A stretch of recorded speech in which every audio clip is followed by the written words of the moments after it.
Garden లో వైజయంతి మొక్కలకి నీళ్లు పోస్తూ ఉంటే కేదార్ దాత్రి కిచెన్ లో వంట చేస్తూ ఉంటారు. అప్పుడే ఒకతను కారులో వచ్చి నేరుగా వైజయంతి దగ్గరికి వచ్చి వైజయంతి నోటిని గట్టిగా మూసేస్తూ ఉంటాడు. ఇంకా దాత్రి కేదార్ కిచెన్ లో నుండి ఇదంతా చూసి కేదార్ అటు చూడు అత్తయ్య గారిపై ఎవరో అటాక్ చేస్తున్నారు అని కేకలు పెడుతూ చెప్తూ ఉంటుంది. అతను ఒక చేత్తో పండ్ల బుట్టని పట్టుకొని ఇంకో చేత్తో వైజయంతి నోటిని గట్టిగా బిగించి ఉంటాడు. వైజయంతి విలవిలలాడిపోతూ ఉంటుంది. అప్పుడే కేదార్ పరిగెత్తుకుంటూ అక్కడికి వచ్చి రేయ్ రారా అంటూ అతన్ని లాగేస్తాడు. అత్తయ్య గారు మీకేమీ కాలేదు కదా అని దాత్రి వైజయంతిని అడుగుతూ ఉంటుంది. అప్పటికే ఉక్కిరి బిక్కిరి అయిపోయిన వైజయంతి కాస్త తేరుకొని ఎవరబ్బా నన్ను ఇలా చేసింది అని తిరిగి చూస్తూ ఉంటుంది.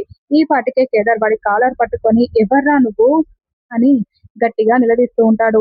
ఎంత ధైర్యం ఉంటే మా అత్తయ్య గారిని కిడ్నాప్ చేయాలనుకుంటున్నావు అని తాత్రి నిలదీస్తూ ఉంటే అప్పుడే తేరుకున్న వైజయంతి అతని వైపు చాలా తదేకంగా షాకింగ్ గా చూస్తూ వణికిపోతూ ఉంటుంది.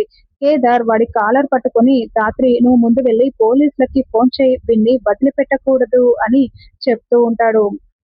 ఇంకా అతను కేదార్ వైపు షర్ట్ అలా చూసుకుంటూ వైజయంతి వైపు చూస్తూ ఉంటాడు. వైజయంతి అయితే గడగడ వణికిపోతూ టెన్షన్ పడుతూ అతన్ని చూస్తూ ఉంటుంది.